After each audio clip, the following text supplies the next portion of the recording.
Okay, the topic of this workshop is turning our will and our lives over to the care of God. I would like to introduce our first speaker, Debbie.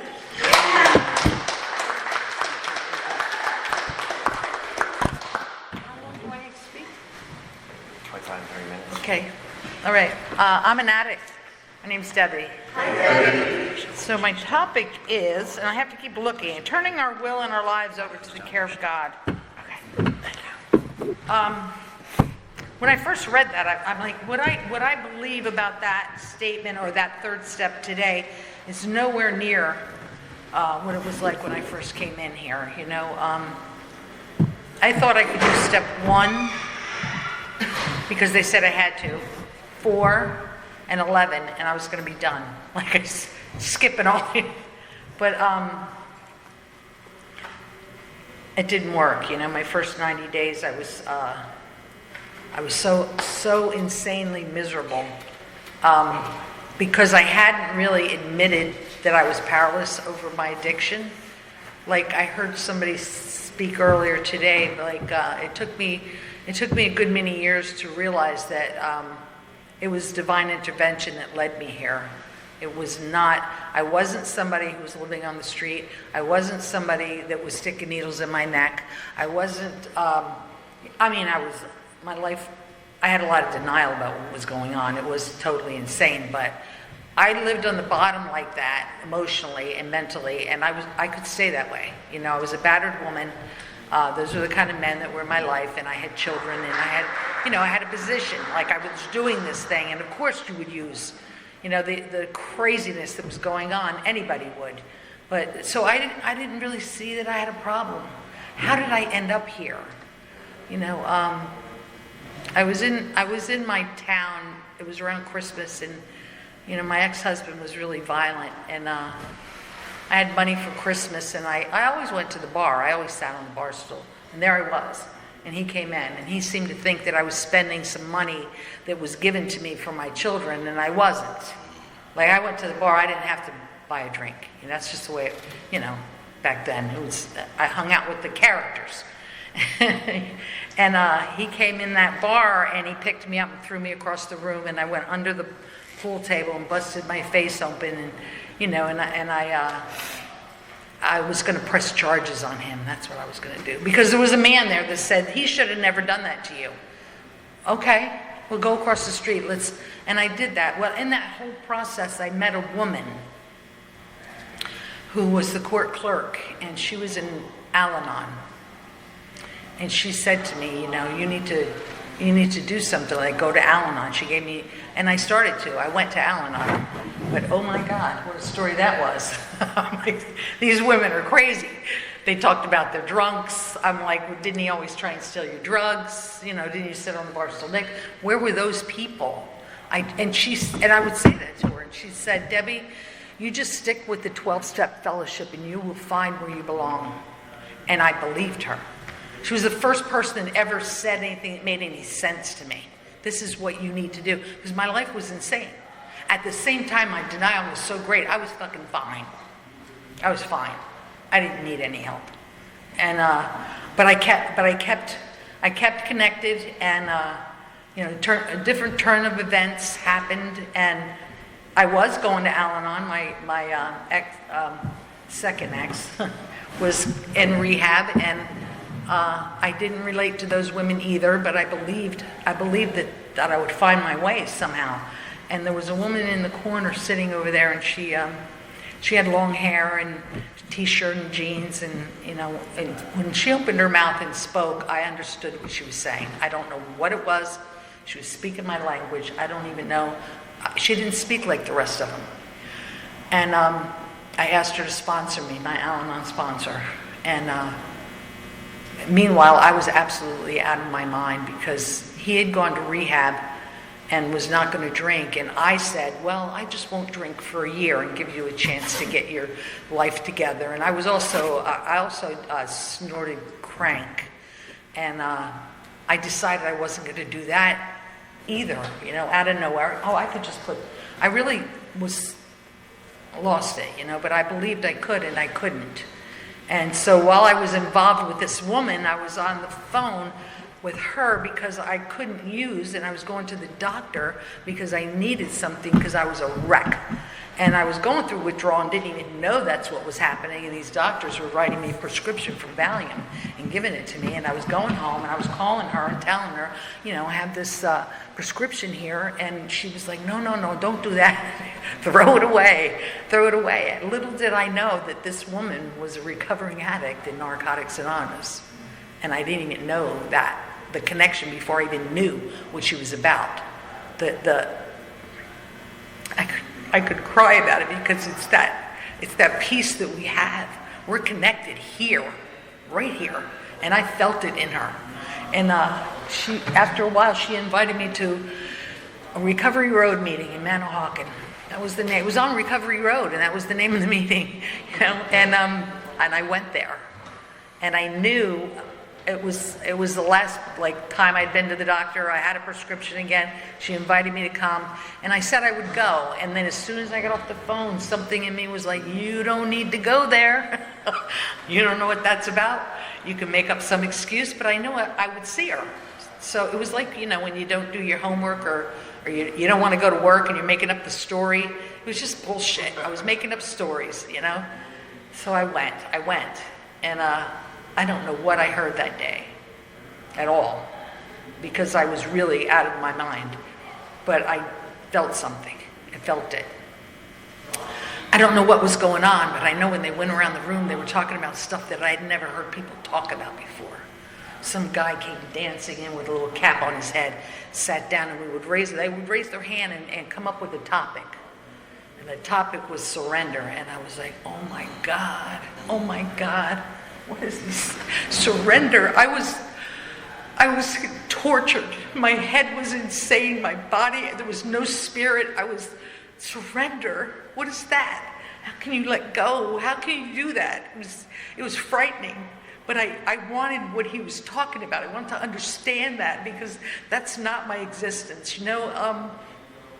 And I went home, and in my mind, I was so fucked up that I didn't know that there were other meetings on other days. But I did know when Thursday rolled around again that something was happening in that room, and I needed to know what it was. I didn't want to miss it. And I came back, and I went to 1 or 2 meetings a week for 90 days, and I didn't use, and I was absolutely insane. If I was insane before, oh my God, was I bad now. Like, I fucking hated you. I was better off using. You fucking people are killing me. You're smiling and hugging each other and laughing. Look what I'm going through. But that was me, you know. It was like the welfare check came in the mailbox. If you weren't giving me mine, I didn't need it. I'd be over there getting something else. All of a sudden, it was like they weren't going to hand it to me. How dare you not hand this to me? You see the pain I'm in. And they were like, I got that 90-day key tag, and I told them how much I hated them.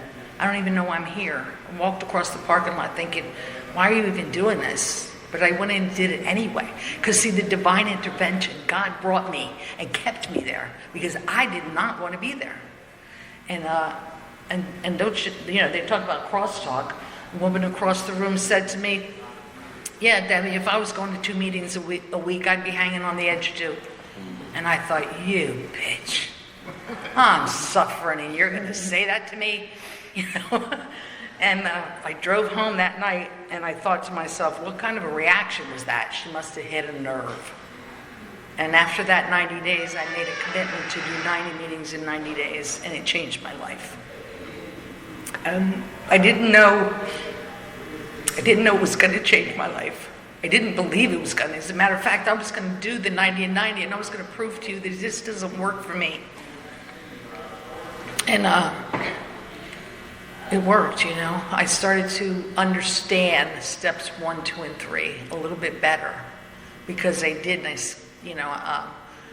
I had surgery like 3 or 4 years ago, and I was questioning then if I was an addict. Am I really an addict? I mean, it comes up, and I proved to myself that I am. But the first step, the lesson in that took a long time from, like I say, I know today, and sometimes I'm extremely convincing, grateful. In step 2, I used to hear this guy. I used to go to conventions all the time, and there was Usman speaking in these conventions. The man was tremendous. And I heard him say one day that if you don't get the second step right, that's the beginning of your recovery. You can admit that you're an addict, but the second step is where recovery begins. And I didn't realize that. I skipped over it with a minimal concern. I don't need that. Sure, okay. But yeah, I had to really sit with the second step, and really deeply understand it. And what it was I'm willing. It was like that 90 and 90. I'm willing to allow this to work for me, and I'm willing to give it everything I got. I'm willing to work Narcotics Anonymous in my life, incorporate it the best I can. And then step 3, and that's pretty much my will today is God's will. That is what it is for me. And you know what?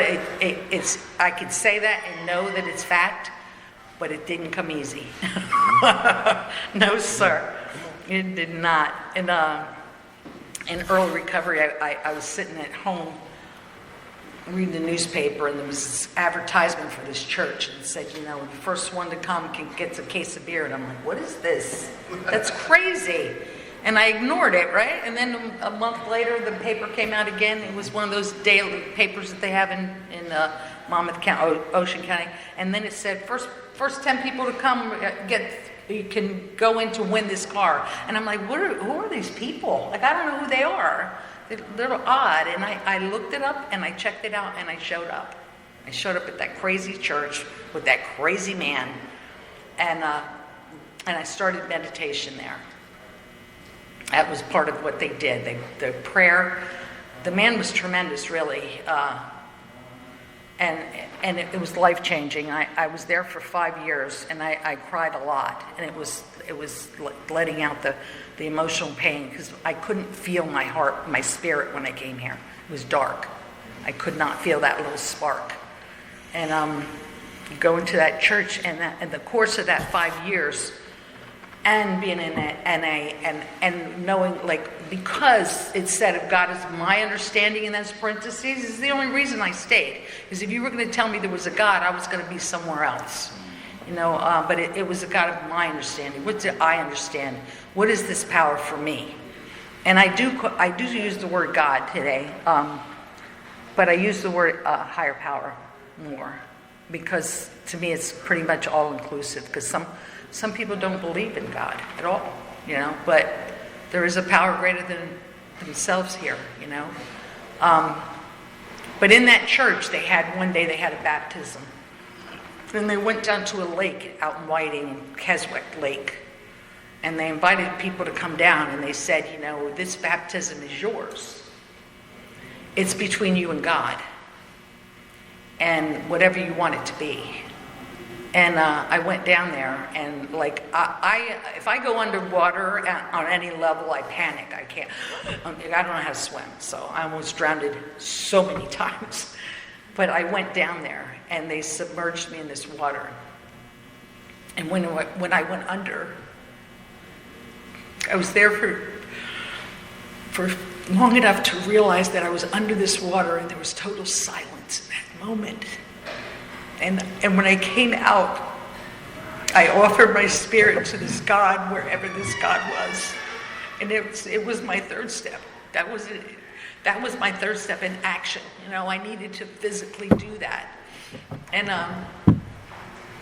and that was pretty much the beginning of my spiritual journey. And then I went to a number of different churches. I went to the Buddhist philosophy. I wanted to become a Jew once, and I still think about it sometimes.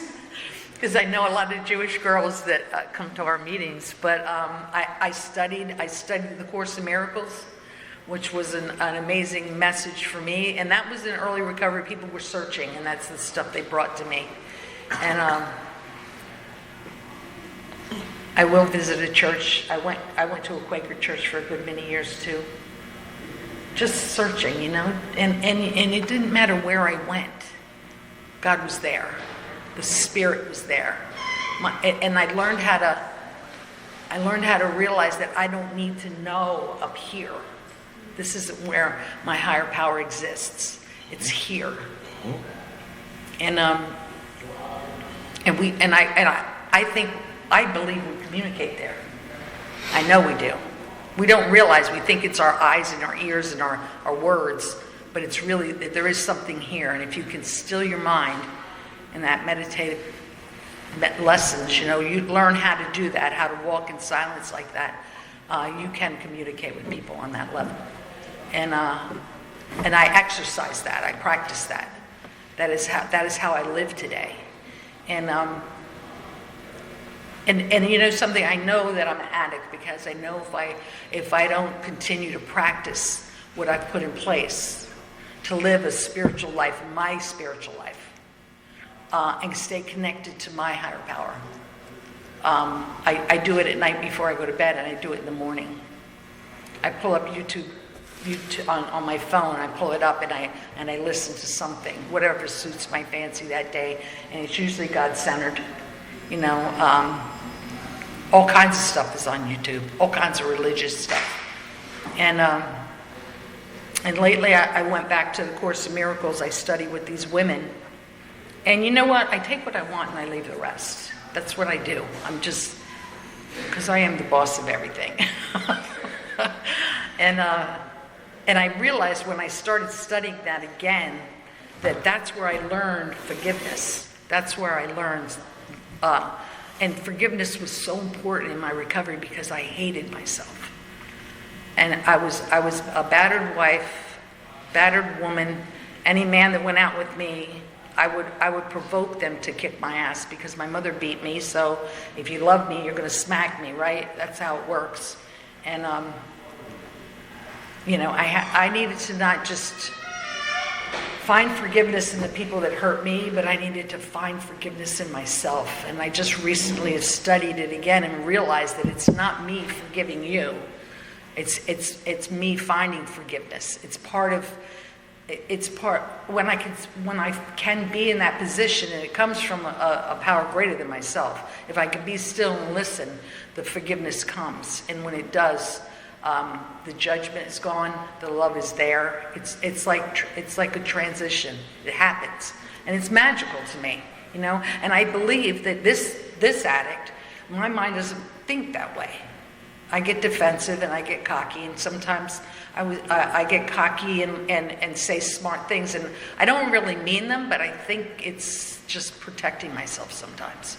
I've had a rough day today, but it was a great day.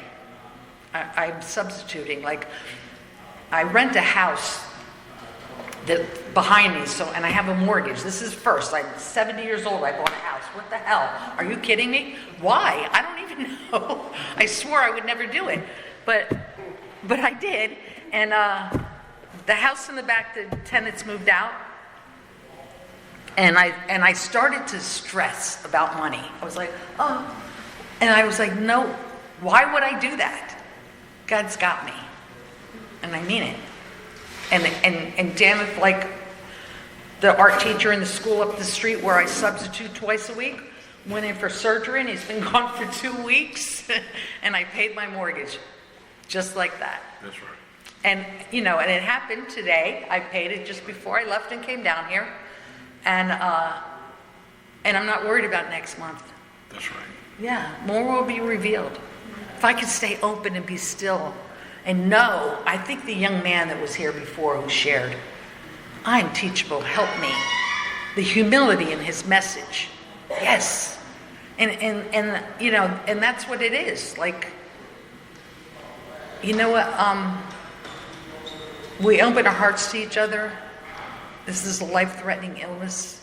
The drugs out there right now will kill you in a minute. A fucking minute. It would have taken me a long time. Well, I could have gotten in a car accident, but, crank would have ended up me in a mental institution, and alcohol, I could have killed somebody, or died of cirrhosis, like half the men I sat in the bar with. I watched them die. I was like, gee, that's too bad. So I don't know.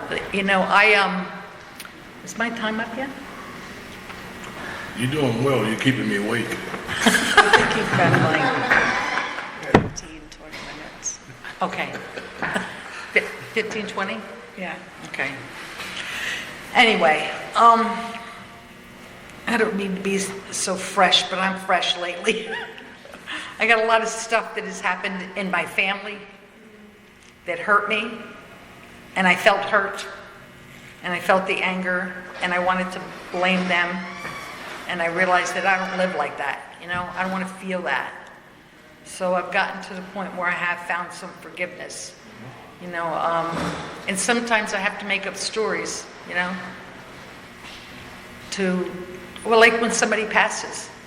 Oh, they had a good life, or whatever. And I've had a lot of deaths in my family, a lot of stuff. And I don't dwell on it. I don't. I keep it moving. And sometimes I feel like maybe I should be doing more, or thinking more, or sitting and worrying about it, or rationalizing it, or figuring it out. And I don't think so. I don't think so. Because if I stay open, like with the money, with the mortgage, if I stay open and I live in gratitude, I can see the magic happening around me. I have some women in my life now that are like tremendous. My God. And I feel like all I do is answer the phone. I just answer the phone. And it's just, I don't know, man. My heart is open to them. That's what, I'm safe enough in this recovery process that I can open my heart and they share their lives with me. It's just amazing, because this is, even if this disease doesn't kill you, it'll drag you through it. We hurt ourselves with it. And today I can say I'm not hurting myself. And I'm grateful for that. And you know what? It took a lot of hard work, and I'm not done, because I recognized that when I was like 2 years old, in my family, I came into a family that was already pretty messed up. And even at 2, 3 years old, I already didn't belong. And I see that's a little bit of history. That's something I can visit, and I can ask for a healing of my heart, because that's where my healing comes from, And I don't always do it, but I'm doing it now. I see it, It's been revealed. I had to share my potty chair when I was 2 years old, and that's not fair for a 2-year-old to have to share a potty chair. She's doing a good job, but what's wrong with you? You know what I mean? It's crazy. And I carried that pain, and it went on and on and on and on. And I work in an elementary school with little children, and I see the damaged children. I see them.